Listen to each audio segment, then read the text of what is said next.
And our next phase of the dynamic is to really understand that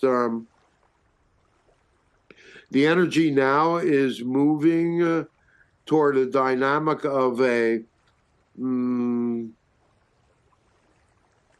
well, how did we describe it last night? It's like a cell is dividing. And you're just beginning to see the dynamics of this. It's not a complete separation yet, but the dynamics are beginning to move in that direction. And you're beginning to see that in your world. And you're beginning to see that, we would think, many of you, in the reflections of your personal realities. So there's, as we had told you, there's big changes are coming, and in fact, the dynamic of energy is purposeful in that way. If you look at the biggest picture, in a way, you've been told that you're moving from one age to another. You're moving from the age of Pisces into the age of Aquarius, astrologically, astronomically.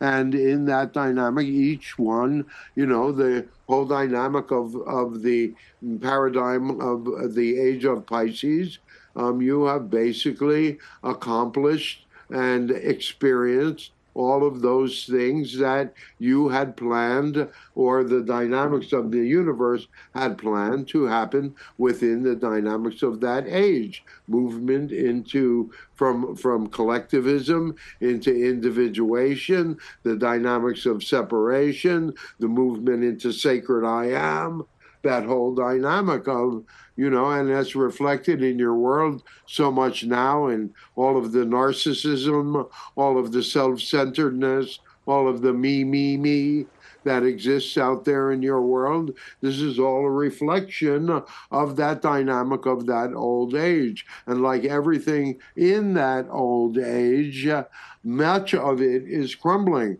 and is turning to dust on its own accord without you having to do a thing. Right? And the thing about it is that you are way showers. And, some of you will say, oh, well, I'm not good enough for that, or no. But the truth of the matter is, you are all good enough. You all have enough knowledge. You are all particularly suited to deal with the dynamics of this new world. You will be, and this scares some of you more than anything, you will be leaders.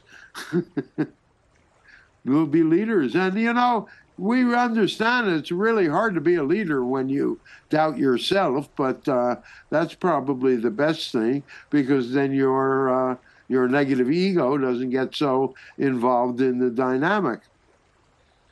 So you're moving now from that place of me, I, and you're beginning to move to that place of we.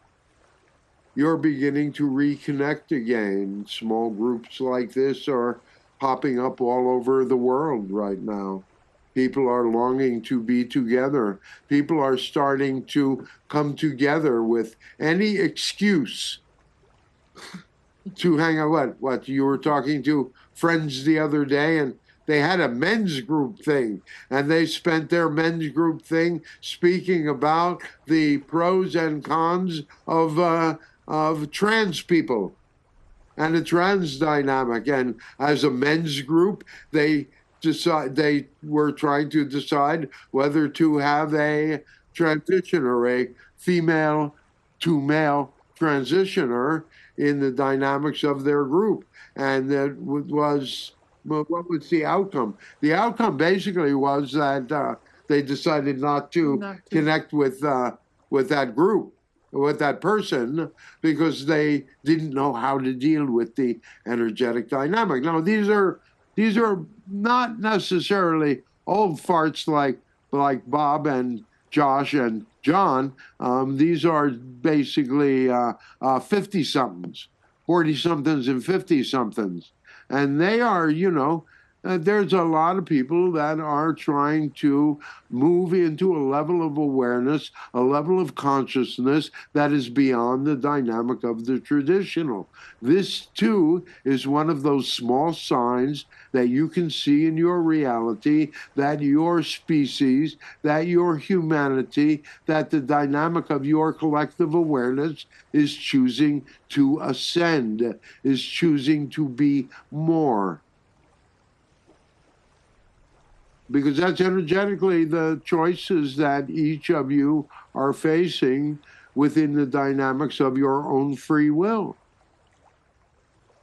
You know, are you going to, is your purpose, is your inner purpose to increase your consciousness in the dynamics of a lifetime, of this lifetime? Is ultimately your purpose to gain the highest levels of awareness, the highest levels of consciousness possible within the dynamics of this particular lifespan? Now, we don't fault you if you do not have that goal, but we would suggest to you that each of you, otherwise you wouldn't really be here. This wouldn't really interest you if you weren't interested in, you know, it's not that you're just trying to avoid pain, or is it? Where is it? Because we think that that's the one thing that you all have in common. Pain from your childhood.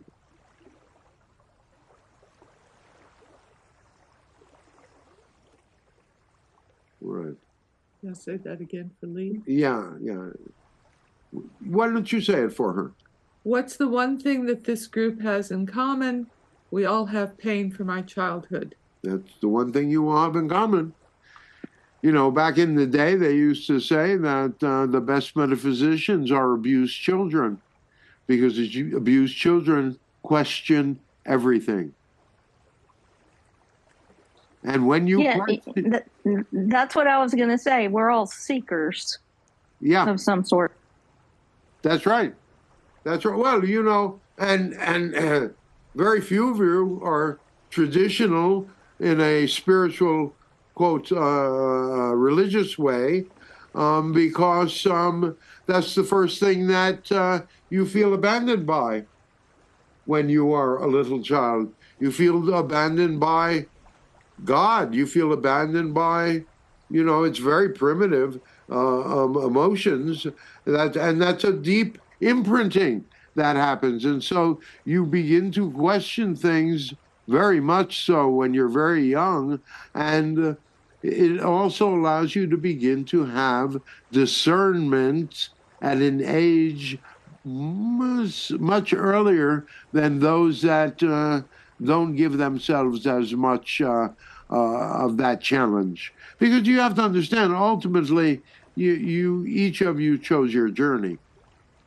And once you're willing to accept that for yourself, and then realize that it's not about blaming, it's about realizing what you've learned. It's to even take the most negative dynamic and turn it around and find the most positive glimmer of experience.